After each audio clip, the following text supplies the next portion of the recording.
कहानी वेदिका और वेद, मोहब्बत की आखिरी जंग। वेदिका बचपन से ही तेज तर्रार, गुस्सैल और किसी से डरने वाली लड़की नहीं थी।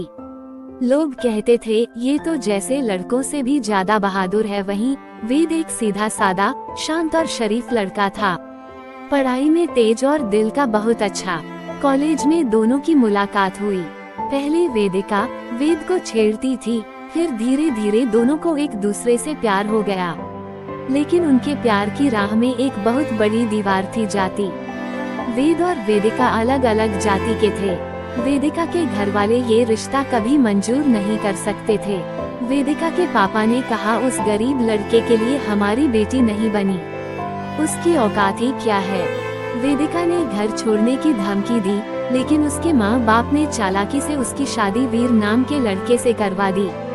वीर अमीर था, लेकिन असल में शराबी और हिंसक। शादी के बाद वेदिका की जिंदगी नरक बन गई। वीर रोज शराब पीकर उसे मारता पीटता। ससुर सास भी दहेज के लिए उसे तंग करते। वेदिका गर्भवती थी, फिर भी उस पर जुल्म होते रहे। एक रात जब ससुराल वालों ने उसे मारने की कोशिश की, उसी हादसे में वेदिका ने अपने बच्चे को खो दिया। उस रात वेदिका का सब्र टूट गया। उसने अपने पति वीर को चाकू मारकर मार डाला। फिर सास ससुर पर मिट्टी का तेल डालकर घर में आग लगा दी। घर जलकर राख हो गया। मोहल्ले वाले और समाज वेदिका को दोषी मानने लगे। यहाँ तक कि उसके माँ बाप भी उसका साथ छोड़ गए। वेदिका पूरी तरह अकेली पड़ गई। कुछ महीने बाद उसने अपनी पहचान बदल ली। अब वो वेदिका बॉस बन गई, एक लेडी डॉन जिसने गुंडों का अपना ग्रुप खड़ा किया। लेकिन उसका मकसद था औरतों की मदद करना। उधर वेद का कोई पता नहीं था, वो जैसे हवा में गायब हो गया था। एक दिन वेदिका को पता चला कि पास के शहर में एक टाइगर नाम का गुंडा है जो गरीबों की मदद करता है। लोग कहते थे वो बहुत नेकदिल है, मगर अपनी असली पहचान छुपाता है।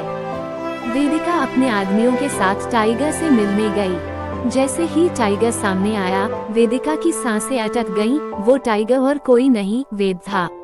वेदिका उसकी तरफ दौड़ी, मगर वेद ने उसका हाथ झटक दिया। वेद बोला, तुम गलत समझ रही हो, मैं वेद नहीं हूँ, मैं तो टाइगर हूँ। मेरा काम लोगों की रक्षा करना है। तुम यहाँ से चली जाओ, हमारी दुनिया अब एक नहीं हो सकती। वेदिका की आंखों से आंसू बह निकले, मगर वेद बार बार मना करता रहा। कुछ हफ्तों तक सब ऐसा ही चलता रहा।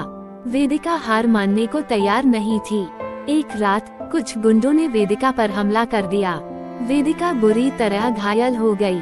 उसके आदमी उसे अस्पताल ले गए। वहाँ डॉक्टरों ने वेदिका को सबसे बड़ा सच बताया। वेद को एक लाइलाज बीमारी है, उसके पास बस कुछ ही महीने हैं। यही वजह थी कि वेद वेदिका को पहचानने से इनकार कर रहा था। वो नहीं चाहता था कि वेदिका उसकी मौत का दर्द झेले। वेदिका सब भूलकर, दर्द और गुस्से को किनारे रखकर सीधे वेद के पास पहुंची। वेदिका बोली, तुमने मुझसे ये सच क्यों छुपाया वेद? जितना वक्त बचा है हम साथ जिएंगे और अगर जरूरत पड़ी तो साथ मरेंगे भी। वेद की आंखों में आंसू थे। वो बोला, मैं तुम्हें यूं तड़पता हुआ नहीं देख सकता था वेदिका। मुझे पता था तुम मुझे कुछ होते हुए नहीं देख पाओगी, इसलिए सब छोड़कर यहाँ आ गया और अपनी पहचान बदल ली। वेदिका ने वेद को कसकर गले लगा लिया। उन बस्ती वालों ने, जिन्हें वेद और वेदिका दोनों ने हमेशा बचाया था, दोनों की शादी करवा दी। वेदिका और वेद ने अपने आखिरी दिनों को साथ बिताया। लेकिन शादी के 6 महीने बाद वेद की तबीयत बहुत बिगड़ गई। डॉक्टरों ने जवाब दे दिया, वेद के पास बस कुछ ही दिन बचे हैं। वेदिका के पैरों तले जमीन खिसक गई। वेद ने वेदिका की गोद में दम तोड़ दिया। उसके बाद वेदिका ने उसकी चिता को अग्नि दी।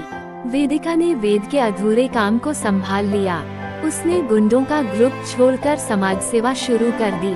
आज लोग वेदिका को वेद के नाम से ही जानते हैं। वेदिका अब भी सुहागन की तरह रहती है, सिंदूर लगाए, मंगलसूत्र पहने। उसकी आंखों में आंसू होते हैं, मगर होठों पर मुस्कान, क्योंकि उसे यकीन है वेद आज भी कहीं न कहीं उसके साथ है। सीख, सच्चा प्यार सिर्फ साथ जीने का नाम नहीं होता, सच्चा प्यार वो होता है जहाँ दो लोग आखिरी सांस तक एक दूसरे के लिए लड़ते हैं और एक दूसरे की खुशियों के लिए अपनी जान भी कुर्बान कर देते हैं।